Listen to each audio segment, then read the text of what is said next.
I've been sitting here for a while, and you know what surprised me? I could still picture their faces before I could remember half the games people keep asking me about.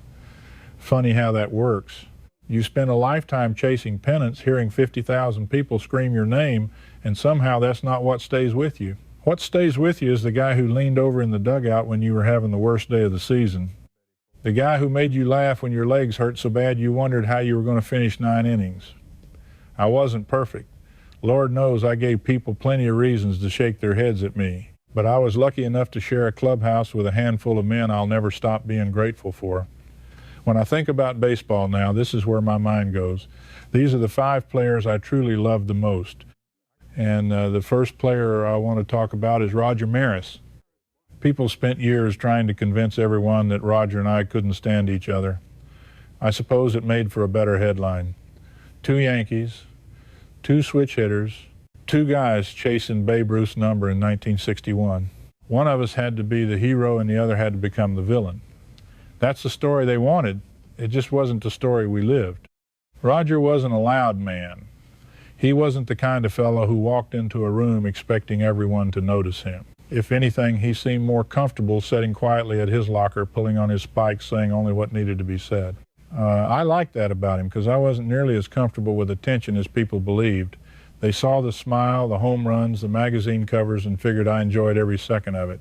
The truth is, New York could wear a man down.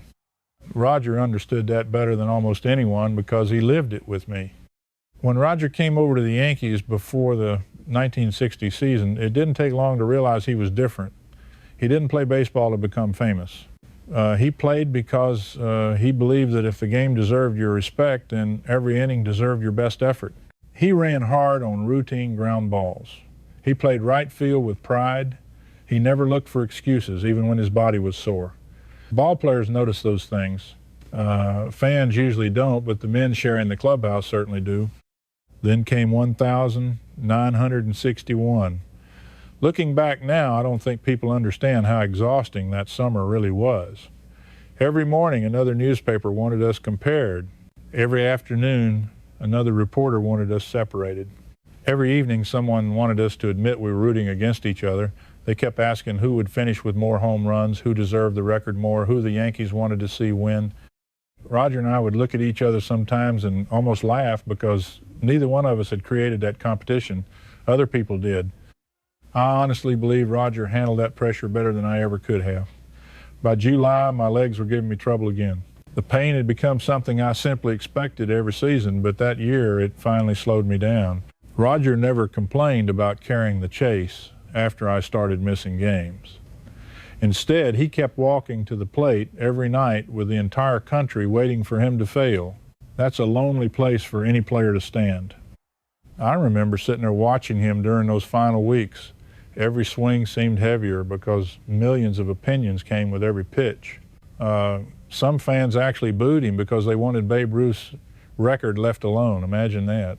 You're doing something no one had done in decades, wearing the most famous uniform in baseball, and people hope you don't succeed. A weaker man would have cracked. Roger didn't. The home run everyone remembers is number 61 on the 1st of October, 1961. What I remember isn't only the swing. I remember the relief on his face afterward. Not celebration, relief. Like a man who had finally been allowed to breathe again. That's something television couldn't capture. Only the people close enough to know him ever saw it. Roger's baseball mind never got enough credit either. People talked about his strength, but they overlooked how smart he was. He studied pitchers carefully. He wasn't guessing up there. He noticed patterns. He understood when someone was trying to get him reaching outside, and when they were afraid enough to challenge him inside, he made adjustments that looked simple because he worked so hard before the first pitch was ever thrown. Great hitters don't just react, they prepare. And Roger prepared as well as anybody I ever played beside. What I loved most, though, had nothing to do with home runs. Fame never changed him. The attention never changed him. After the cameras disappeared, he was still the same quiet man who cared more about his teammates than about tomorrow's headlines. Next to real, baseball gives you plenty of opportunities to admire talent. It gives you far fewer chances to admire character. Roger Maris gave me both, and that's why all these years later, when I think about the men who truly mattered to me, his name comes to mind before almost anyone else. And the next player I want to talk about is Whitey Ford. Whitey was the kind of friend you don't really explain properly unless you lived those years inside that Yankees clubhouse. People call him the chairman of the board, and that was right, because on the mound he looked like he had everything figured out before the hitter even stepped in. But to me, he was also the man sitting nearby when the room got too loud, when the pressure got too heavy, when I needed somebody who could make me laugh without making a big production out of it. Whitey had that gift. He could cut the tension in half with one sentence, and then 5 minutes later he could go out and pitch like the whole season belonged to him. I loved Whitey because he never acted impressed by New York. That may sound small, but it meant something. A lot of men got swallowed by that city. Whitey carried himself like he had been born ready for Yankee Stadium. He wasn't big, he didn't throw like Bob Feller, and he didn't try to scare hitters with noise. He beat them with nerve. He beat them with memory. He beat them by knowing exactly what a man wanted to do before that man did it. Standing in center field behind him, I could feel how completely he controlled a game. There were nights when Whitey didn't have his best stuff, and that was when you really saw his greatness. Some pitchers only know how to win when the fastball jumps. Whitey knew how to win when nothing felt right. He would change speeds, move the ball, hold runners, work the umpire, and make hitters chase pitches they would swear afterward they should have taken. That was baseball intelligence. That was craft. And I respected it because I knew how hard it was to make the game look easy. The 1,961 World Series still comes back to me when I think about him. Against Cincinnati, Whitey threw a shutout in Game 1 and then came back in Game 4 and did it again, stretching his World Series scoreless streak past Babe Ruth's old mark. People remember my home runs, but I remember watching Whitey walk off the mound like he had simply done his job. No big act, no need to tell everybody how good he was. He already knew, and more important, we knew. Off the field, Whitey and I were close in a way that sometimes got us into trouble, and I won't pretend otherwise. We had our wild nights. We made mistakes. We were young, famous, and not nearly as wise as we thought we were. But friendship is not only about the clean parts people put in books. It is also about who knows your worst habits and still sees the good in you. Whitey saw me clearly. He knew when I was hurting. He knew when I was hiding behind a joke. He knew when I needed someone beside me and when I needed someone to leave me alone.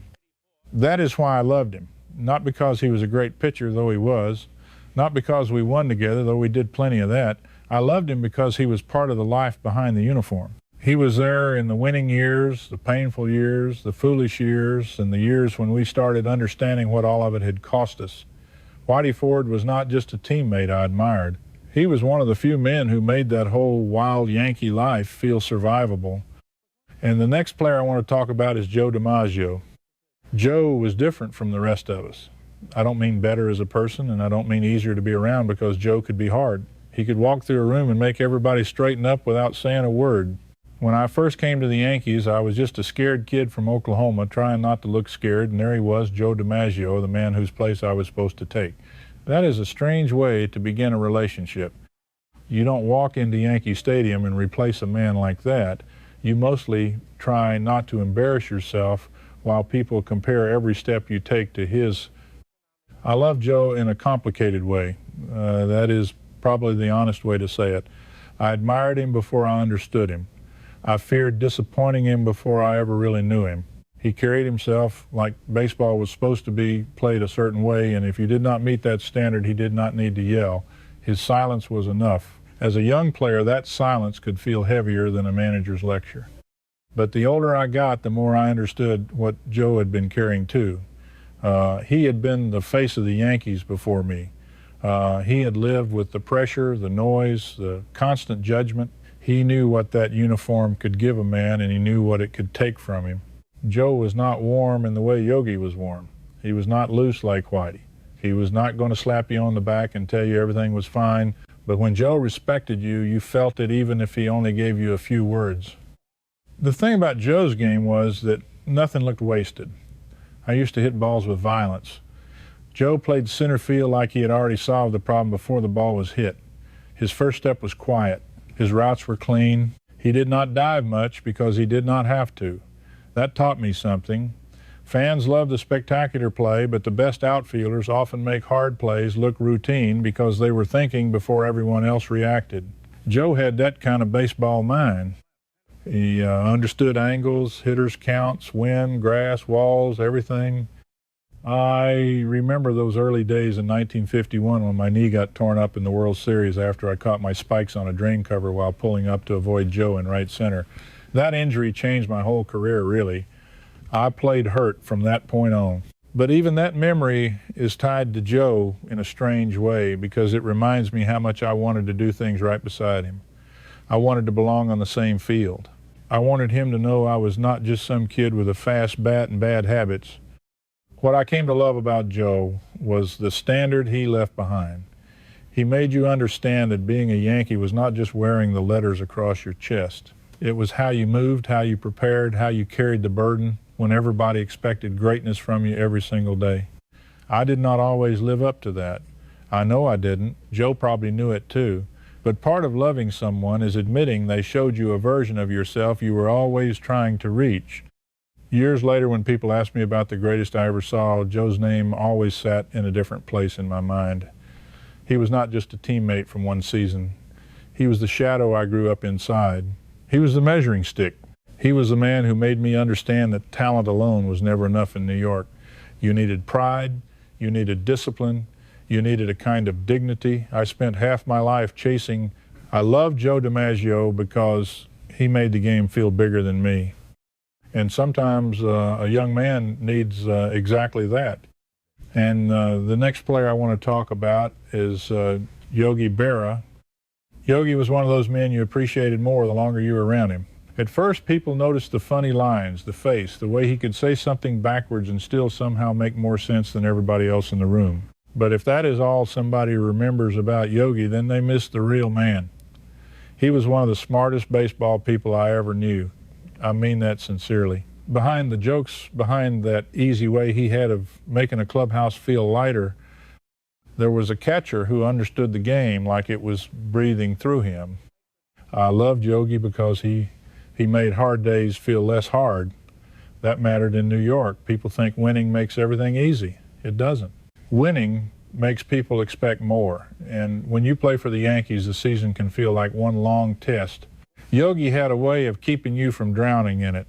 He could walk past your locker when you were angry about a 0-for-4 night and say something that made no sense at all, and somehow you would laugh before you remembered you were mad. That was not an accident. That was kindness. Yogi knew when a man needed space, and he knew when a man needed to be pulled out of his own head.